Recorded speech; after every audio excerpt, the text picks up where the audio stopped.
चिराग पासवान अब पूरे तरीके से बीजेपी के फेवरेट बन गए हैं। भाजपा के राष्ट्रीय अध्यक्ष जेपी नड्डा ने चिराग पासवान को एनडीए की बैठक में शामिल होने के लिए बाकायदा पत्र लिखा है। चिराग पासवान के एनडीए में शामिल होने के बाद बिहार की राजनीतिक समीकरण बदलने की भाजपा को उम्मीद है। चिराग पासवान को बीजेपी की तरफ से भेजे गए लेटर में कहा गया है कि आपकी पार्टी लोक जनशक्ति एनडीए की साथी है। एनडीए के अहम साथी के रूप में आप प्रधानमंत्री नरेंद्र मोदी के नेतृत्व में एनडीए सरकार की तरफ से देश के विकास को गति देने वाली सेवा, सुशासन और गरीब कल्याण की यात्रा के प्रमुख सहयोगी भी हैं। लेटर में आगे यह भी कहा गया है कि आगामी 18 जुलाई को शाम 5 बजे से नई दिल्ली स्थित होटल अशोका में प्रधानमंत्री मोदी की उपस्थिति में बैठक होनी तय है। इस मीटिंग में आप भी आमंत्रित हैं। एनडीए के अहम साथी दल के तौर पर आपका रोल और आपका सहयोग गठबंधन को न सिर्फ मजबूत बनाता है बल्कि देश के विकास की यात्रा को भी मजबूती देता है। बता दें कि लोजपा में टूट के बाद चिराग के चाचा पशुपति पारस सभी 5 सांसदों को लेकर एनडीए में शामिल हो गए थे। इसके बाद चिराग पासवान ने रामविलास पासवान के लोजपा को वजूद में रखा और एकमात्र सांसद चिराग पासवान ही बचे थे। बिहार में चिराग पासवान आज रामविलास पासवान के राजनीतिक विरासत के अकेले उत्तराधिकारी हैं।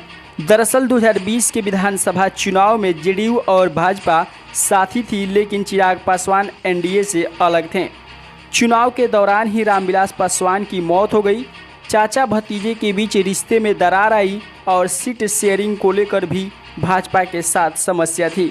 ऐसे में चिराग पासवान ने 135 सीटों पर चुनाव लड़ने का फैसला किया और ज़्यादातर ऐसी सीटों पर उम्मीदवार दिए जहां से जेडीयू के उम्मीदवार मैदान में थे।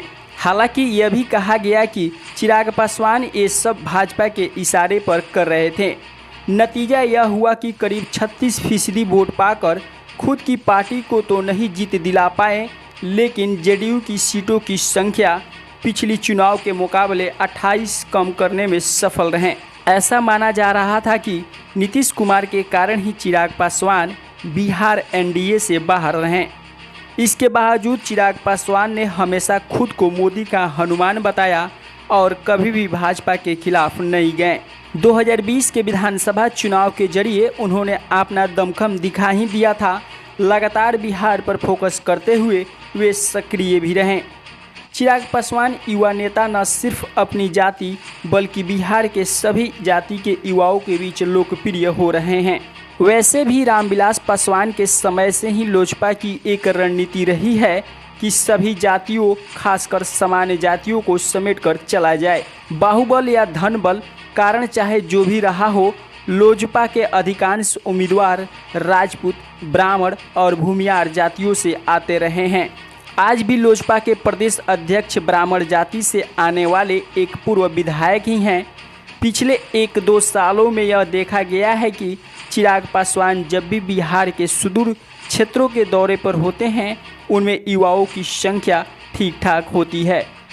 सोशल मीडिया के जरिए भी उनकी लोकप्रियता युवाओं के बीच देखी जा रही है। अब ये सारी लोकप्रियता चुनाव में कितनी तब्दील होती है, ये कई कारणों पर निर्भर करती है। लेकिन एक बात साफ यह भी है कि बिहार में भाजपा को चिराग पासवान को इग्नोर करना तकरीबन नामुमकिन ही है।